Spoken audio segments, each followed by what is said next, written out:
With over 1 billion people under the age of 25 across Central Asia and Eurasia, Kazakhstan is positioning itself as the region's higher education hub, modernizing universities, building global ties, and drawing in international students. Welcome to East-West Connect. We're highlighting business and economic developments in Kazakhstan and the wider Central Asia region, connecting with Europe and beyond. Kazakhstan has been part of the European higher education area for 15 years. After joining the Bologna process in 2010, it began aligning its university standards with Europe, improving mobility, degree recognition, and quality. Now, with demand for higher education rising across Central Asia, Kazakhstan is accelerating transnational education by inviting global universities to open campuses on its soil. In the past 3 years alone, nearly 40 transnational education partnerships have been launched, including 5 university branch campuses. Western universities are already in active collaboration with Kazakhstani institutions, some with campuses open or underway. Leading the way are British universities, followed by major U.S. institutions. Kazakhstan plans to open 34 more foreign university branches by 2029, aiming to increase its international student body nearly fivefold, from 31,500 today to 150,000. Of the current foreign students, nearly 40% come from India, mostly in recognized medical programs. For the first time, Asian students outnumber those from the post-Soviet space. And in a striking reversal, more Russians are now studying in Kazakhstan than the other way around. To understand what's driving the shift, we spoke to the person leading the country's education transformation, Minister of Science and Higher Education, Sayasat Nurbek.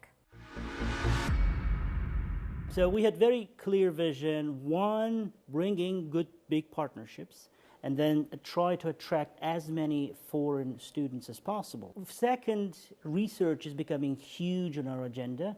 A lot of these great universities now have access to critical minerals, for example. And so we are launching several joint research centers in critical minerals enrichment, and mining, and metallurgy. How are international and domestic students supported in their entrepreneurship and deep tech development? Every single university student in Kazakhstan will have to go for AI courses, get certificate. Out of 650,000 students, over 4,000 students already have certificates. Then we're launching a $100 million seed fund just to fund AI startups of these college students and faculty members. And then we're going to go through AI entrepreneurship module. And so every single student will have a possibility to become what we now call unicorns, a one-person billion-dollar company, a founder, with full support at every level, incubation, acceleration, and basic learning. What results are you seeing in aligning graduates with the global labor market? We'll have to wait for the first batch of graduates, and so far so good.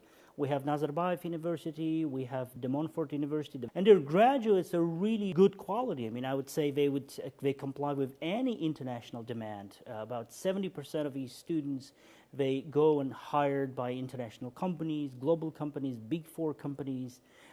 Some of them pursue their academic careers in top universities, best Ivy League, best Russell Group, best research-intensive universities in the world for their master's programs, PhD programs. They stand up to any international standard given by large companies, Fortune 500 companies. Well, Mr. Minister, it was such a pleasure having you on our program today. Thank you for carving out the time out of your busy schedule for us. Thank you. Thank you for having me. Private companies are also stepping up with global partnerships. One local company is opening the doors to a new British university. A British liberal arts university will open in Astana next September, bringing Western education closer to home. Offering degrees in business, AI, and education, it plans to grow from 100 to 400 students by 2029. My plan is for it to set the new standards, especially in a commercially competitive field, where other big players will have to accept these rules and will have to improve their quality and will have to really care about their students and what kind of people their students will become. Gabit Bekakhmetov says Kazakhstan's regional position and cultural diversity make it uniquely attractive for students seeking a cross-border education. In combination with the Soviet fundamental science, with the Chinese advances in innovations, with the Western standards and expectations and ambitions, and all this, and some kind of oriental kindness and hospitality included in that, and combined with our nomadic dynamism, I think this is going to be a success recipe. With more Western campuses opening, Gabit Bikakhmetov believes Kazakhstan is on course to become a globally competitive education model. 4 of Kazakhstan's top research universities have launched supercomputers with a combined capacity of 32 petaflops. That's 32 quadrillion calculations per second, powerful enough to train AI models, process vast databases, and run advanced scientific simulations. The country's flagship English language university is leading the way. Joining us in the studio is Nazarbayev University President Wakar Ahmad. Mr. Wakar, welcome and great to have you on. Thank you for the invitation. I'm delighted to be here. Can you tell us more about the types of fundamental and applied research your university plans to conduct with the supercomputer capabilities?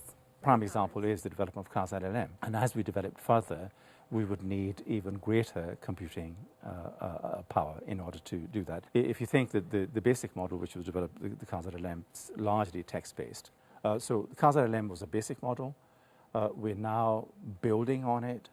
So there are new systems which focus on voice recognition. There are new tools which are using image processing and so on. And some of the new models which will be developed in this area are going to be all singing, all dancing models, which use text, which use sound, which use image, and so on. Can you tell me how joint funds help reinforce Kazakhstan's standing as a regional academic and innovations hub? We are developing new kinds of partnerships, but we're also looking at how we can use the money that we invest in research jointly. So let's say that if we are investing $1 million in research in a particular area, if we were to go into partnership with 2 other universities, and if they were to match our funding, we now have $3 million that we can bid for and they can bid for.